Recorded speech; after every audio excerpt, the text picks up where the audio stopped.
I just forgot to mention the original court justice that denied Tamara Lich bail had once attempted to be elected MP, a Liberal MP.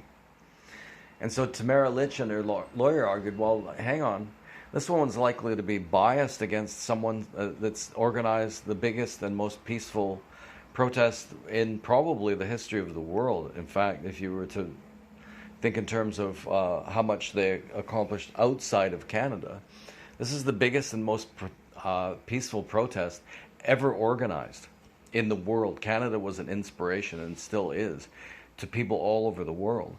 So if a liberal that kind of thinks, oh, well, hang on, we don't want everybody in the world protesting us, you know, then, you know, you're not going to expect, well, let's just put it this way. Sorry, I was looking at the lighting here. This is quite nice, isn't it? Anyway, what were we talking about? Oh yeah, sure. Yeah, you're going to get a fair hearing from a woman that wanted to be a Liberal member of Parliament 10 years ago. She's not going to be biased. Hey, bias, this subconscious bias. You don't think that woman? They chose her. They chose her to hear the case. To hear the case for Tamara Lich, who up to that point had been guilty of nothing. The convoy protests, what did they do? They broke some noise bylaws, that's for sure. I think that they had kind of gotten, the hint on that one, and they were reducing that. And so they asked this one woman, this Liberal woman, they asked her, what was they asking? Oh yeah, so she's a Liberal politician, and they're asking about freezing the bank accounts, right? And the one says, "Oh yeah, well, those are targeted. We're targeting people's bank accounts." I'm sorry. What she's saying is that those they're freezing accounts in a targeted manner. Like, how does that actually contribute to anything? So you wanted to say, yeah, no, I'm sure that they weren't going to freeze your bank account or Justin Trudeau's bank account or Christine Freeland's bank account or any Liberals' bank accounts. What they were going to do is freeze the bank accounts of people who were protesting your tyrannical government. Literally,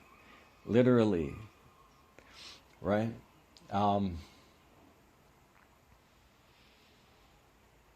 Yeah, so the Emergency Act came in, and that's when they could say that she had committed some crime. I don't know what it was. Yeah, but this one said, oh, it's targeted. Well, not actually, it's not. The Emergency Act, during the time that was in force, it applied to absolutely everyone in Canada. They could have used it to charge anyone in Canada that they disliked at that time. You're going to be targeted for harassment, might freeze your bank account, you might end up in prison in this case, you might lose your job. There's all kinds of things that could happen to you if you're on the wrong side of this conversation.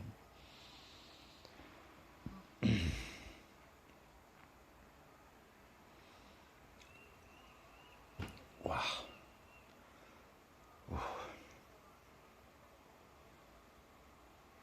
Oh, and for a period of time, they wanted to make these powers permanent. The Emergency Act has to be justified. There has to be some emergency large enough to shut down people's civil rights, essentially. The emergency, and so what they wanted to do was say, okay, we don't need an obvious emergency right now. We want to be able to impose certain of these measures, freezing bank accounts, and so on, without declaring the Emergency Act. Or they want to make some parts of the Emergency Act permanent. It's literally what they said.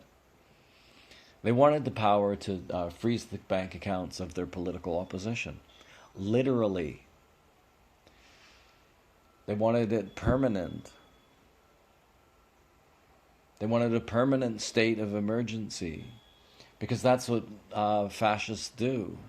What fascists do is they create an emergency, or they take advantage of an actual emergency to seize political power, and that's what they're doing. It's the thing about it is that once you've learned like anything about this kind of stuff, you recognize that been the same pattern essentially forever, hasn't it? You demonize a certain group, right? You discriminate against a certain group. You corrupt the media or intimidate the media. The systems of democracy, essentially, like judicial independence, you violate that. You violate just one democratic principle after another, and sooner or later you've got yourself a tyranny.